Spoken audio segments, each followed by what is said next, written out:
Ooh, well, what's up, Junkyard crew, man? We got the snow coming. I ain't put the stocks back on this thing yet. But before I put the stocks on, man, I'm about to do the tie rods and stuff on this truck.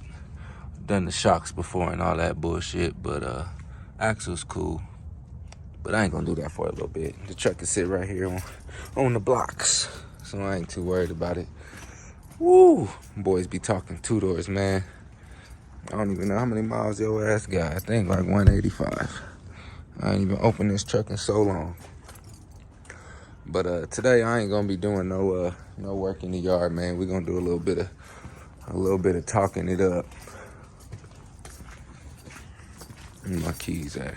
So like y'all know, we just got back from the mountains, man. It was still a good trip, even though we didn't pick up the truck. Oh, that's not even it. So yeah, it was cool. Stayed over there overnight. Woke up and shit, bought a gang of shit and came back. Nothing really car shit, but always some good flipper shit.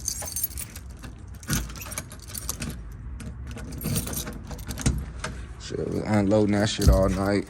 I need to go get some propane today, cause ooh, we had a toasty in this bitch. Oh, what's going on? Let me see. So we haven't got an interior back just yet, but I'm pretty sure he's gonna call me real shortly. So I gotta make sure I'm ready for him when he calls, so I could come running.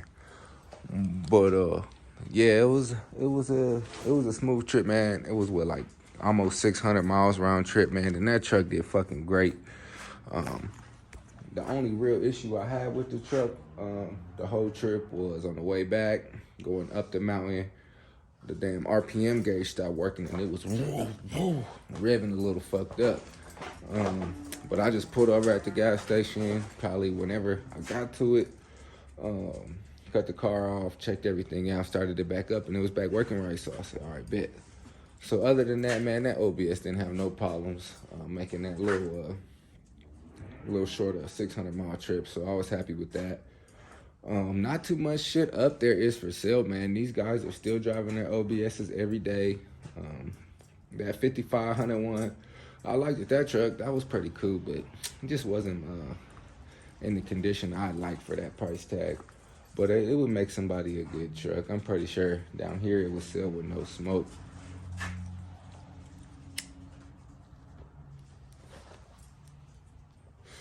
But it was a cool drive, man. Real relaxing, seeing all that beautiful shit up there. And all that. But yeah, did come back with a truckload full of shit. So I had that truck loaded up to the T. And buddy with the two-door, man, I'm like, bro, I'm bringing my own stocks. I hit him up. I told him all the information and all that. I talked to him for about a day and a half before I even took the trip. So he didn't have none of the bullshit in the shit he sent me that the truck really looked like. He said it was a nice running driver truck. He said he did a fuel pump and all this shit. But I'm like, nah, that truck's not running like you did the work to it. So I really wasn't even in the mood to sit there and argue with him. I just told him, bro, sell it to whoever else is going to come get it. And I'm like, bro, and if they came from Denver coming to get this motherfucker, I said, they not going to buy your shit. But the dude, yeah, he was a weirdo anyway. And I'm always okay with coming back with my bread. I have no problem with coming back. So yeah, the shit I did come back with, though, we're going to make some paper off of. Let me show y'all some of the goodies. Man, we got some cool radios and shit, man. I'm going to throw a couple of these in the cars. I'm putting this in the Tahoe, the flipper, the green one. And I'll probably throw one of these in the that white box out there whenever that raggedy motherfucker's ready. But everything else around this bitch is gonna be for sale. And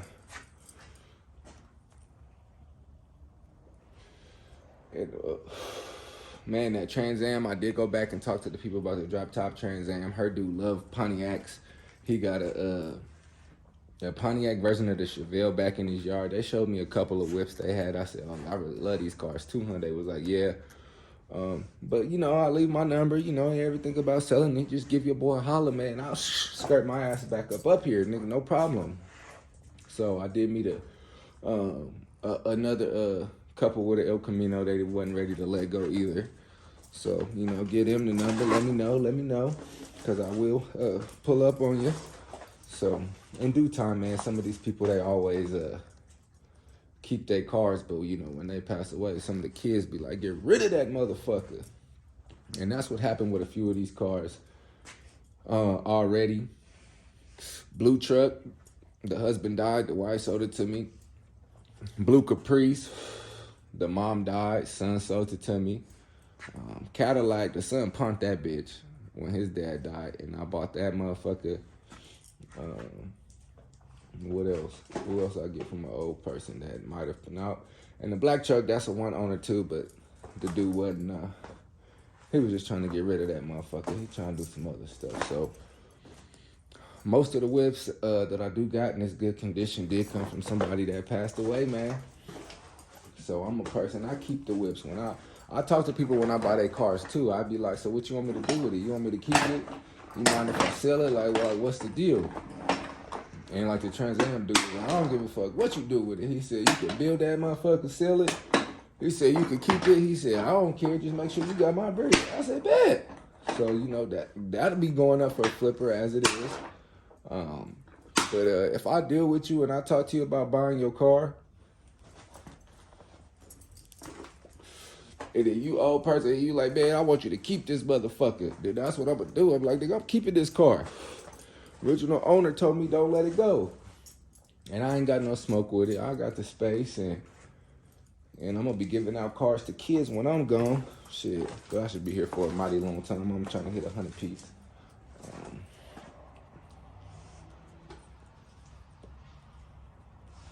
But yeah, man, whatever the people do with it, I top it up with them and tell them how the car shit is and what I do with the cars. I always ask them, you want me to keep it, you want me to sell it? So if you an old person, be like, man, you love this car, you got to keep it, or I don't even want to sell it to you. I'm like, shit, I'll keep that motherfucker. And we going to meet at the price, whatever we meet at, and I'll keep that shit. So that's where I'm at with that whenever I buy somebody old car or a classic like that. I always tell them what you want me to do. And other than that, man, like all these auction cars and shit, nigga, that shit could go. I don't care. So right now we got 3 cars on the chopping block: the Trans Am, the Caprice, and the Tahoe. And right now the order I'm gonna sell these cars in is Tahoe, Caprice, and then the goddamn Trans Am. So I'm always looking for another car to buy though. Always, just because if it's running and driving in certain conditions, I can just flip it as it is. Or even if it's conditioned like the green truck, I don't mind buying shit like that. So that's what I always am interested in buying. I don't really worry too much about anything else. Because I got a certain eye that I know what will sell and what won't. And that green truck, I say, oh man, I wouldn't even want to sell it in this condition. I'm like, fuck, I want my 2 doors running good when I let them go. The last green one I sold to bro, he's still in traffic with it. And this is over, just about a year now. He got rims on there, all that good stuff. I need to go and make an update on that for him whenever he has some time. I got him the spare tire holder some months back. So I got him the stuff I told him I'd get to. So like I said, I'll get you the spare tire holder, bro. I couldn't find it at the time, but I'll make sure when I find it, I get it to you. So I did get that to him too. But yeah, other than that, man, I truly love these old cars. I don't even care about the price tag. I can't put a price tag on these cars because shit, they ain't gonna be for sale. Shit, it's not money to me. This shit is just some shit that I like. So it is what it is. I keep buying shit that I like and keep trying to flip the shit that I think would be good for some people. And other than that, Junkyard Crew, I might run and throw these stocks on here, but I'm debating about it. I'm like, shit, it ain't that cold. How many? I don't even got my goddamn watch on. It's on the charger. And so yeah, man. So we about to get ready to put some more work in because, like I said, I'm in the works. I'm even talking to a couple people in the city about their cars. And I just want to keep chopping it up with you. You still got it, right? All right, cool, bet. And then do whatever I got to do and keep it going. And shit, I do got hella batteries to charge. Let me see. Take a look at this here, man. This one is gonna be a core for something. But 1, 2. This one I might end up selling because it's a good battery. BMW. I got another one out the Trans Am I still need to pull back out. So that'll be 3. Golly, batteries be hitting me, man. But that's cool. I'm done just leaving them in the car. They're all about to just get charged up and sit. So when I need it, I could just throw them in and get down. What else we got? And really, that's about it. So nothing crazy, no little work today. Just a little chop it up, see what we had going on after that little trip. I mean, some people like, man, that was a waste of my time, but it wasn't a waste of time for me. I feel like as long as I learned something on the way and on the way back, and got a couple connects while I'm out there, so it's really never a waste. I mean, I would have loved to come back with a clean 2-door, but I ain't bringing back no raggedy shit, man. I'm straight. And I don't know if people don't understand when I say, man, I got two at the house. I got fucking black trucks still need to get primed up and see what's really going on with it. But that shit's still coming with original lock and keys. Most of these cars are all original fobs, all that shit. So I'm like, man, and when I pay for that, I said I pay less than what you trying to sell me for, bro. But it's whatever. Everybody has their own mind and idea of what something's worth and what it goes for. So you just gotta look at both sides, the seller and the buyer. And if you can do that, you could come to some good deals with people. And not all deals you want to accept. Sometimes you gotta turn some shit down. Shit. You ain't got time to be playing around with people out here and they not advertising their products as they should be. So I'm about to, man, I really need to throw this.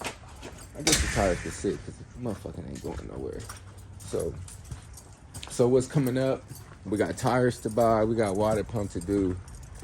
I got some title paperwork today saying my shit was accepted and complete. So that should be coming real soon. And man, I just love these old schools, man. I love it. I remember being in a dealership as a little kid. I'd be like, Dad, get this Tahoe. He'd be like, nigga, you buy a Tahoe. I'm getting a Silverado. And I'd be like, all right, bet. I'm going to give me one. Don't trip. But he's had every Silverado since 96. I done seen him order every specific detail that he wanted, fully loaded, every time in the game. What else about his Chevy? His Chevy game is crazy. When I tell you every model Silverado since 96, every model. I'm talking about in the dealership, peeling shit up off of it, right off the truck, and boom, no lease, no none of that. All that good stuff ran up his bag every time. So I mean, for me in this car shit, that's the dude who really put me on the car stuff from the jump is my pops, and then my big cousins just had me dibbling dabbling. Man, my cousin got that Grand Prix. That was the first old school I really was in when somebody was punching it, and man, he is a driver. So that Grand Prix made me want an old school. And then my other cousin, RIP J Mac, turned around and bought that Cadillac, and I said, oh yeah, I love that motherfucker. I turned around and got me one too. So we've been on ever since. I did have that Ragley Caprice. I can't even say it was Ragley. My first Caprice was I think I was 19. I can't remember, 19 or 20. But that bitch was the V6, burgundy guts, faded paint. Bought that motherfucker for $700, I believe, or 800, one of the two. Put some gas in it, cranked it up, drove it back, whatever, getting it right. Shut down the highway. Shit, smashed that motherfucker on the highway, shut it down. And that's when I turned around and bought the Cadillac right after. So, man, we love this car shit. It's a real life. It's just how we live. I love it. Y'all about to see these old schools coming out this year. So we're going to be pulling things out here and there. The blue truck, I'm only driving it for about another month and a half, and it's a wrap. It'll be parked, and I'm about to hook it up how I really want to hook it up. Right now, I put them Z71 lights on there, and I don't know if I like it. Maybe if they was painted the same color as the truck, it would look good, but as of right now, the black, I'm not digging it. Let me show y'all what I'm talking about.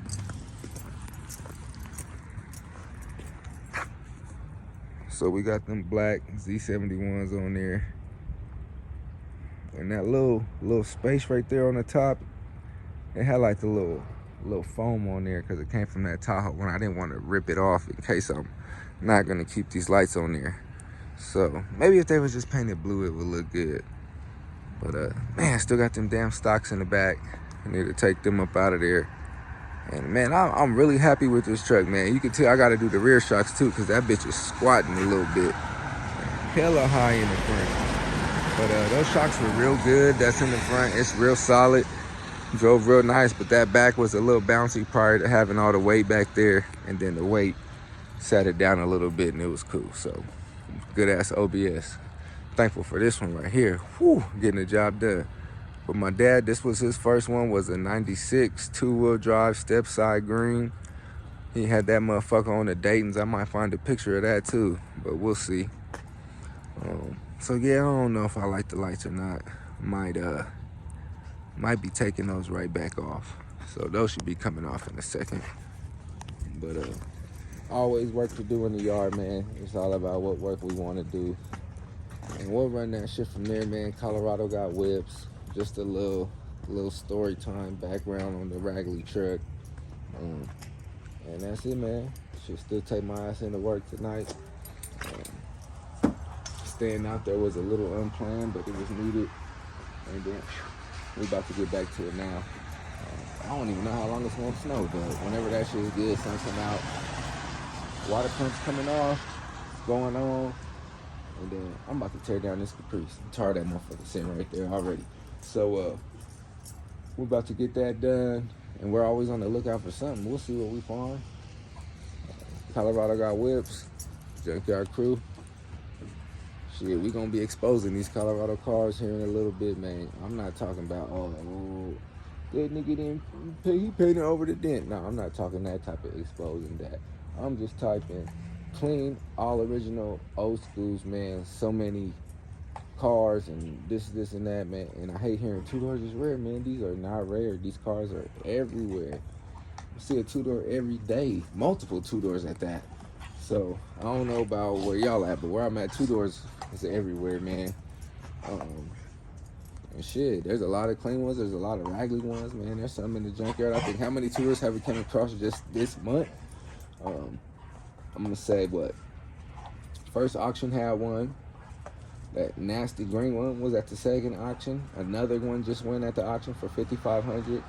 And this is just, we're still in January, guys. And at least what, 1, 2, 3 in the junkyard. So what is that? A total of 6 two-doors just this month. So the two-door game is high and it's cracking.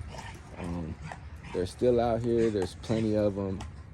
You're going to have to pay for what you want, but you definitely can get one. It is not, I'm not going to say it's a rarity. I feel like it's harder to get a box Chevy out here than it is to get a goddamn OBS. You can get an OBS. So that one's not there just yet, but these, anything, you know, a little bit older than that, a little bit harder to get, but you can get you one if you pay your fee and do it the right way. So, whew, thanks for tuning in. Colorado got whips, man, and we're going to get back to this working shit.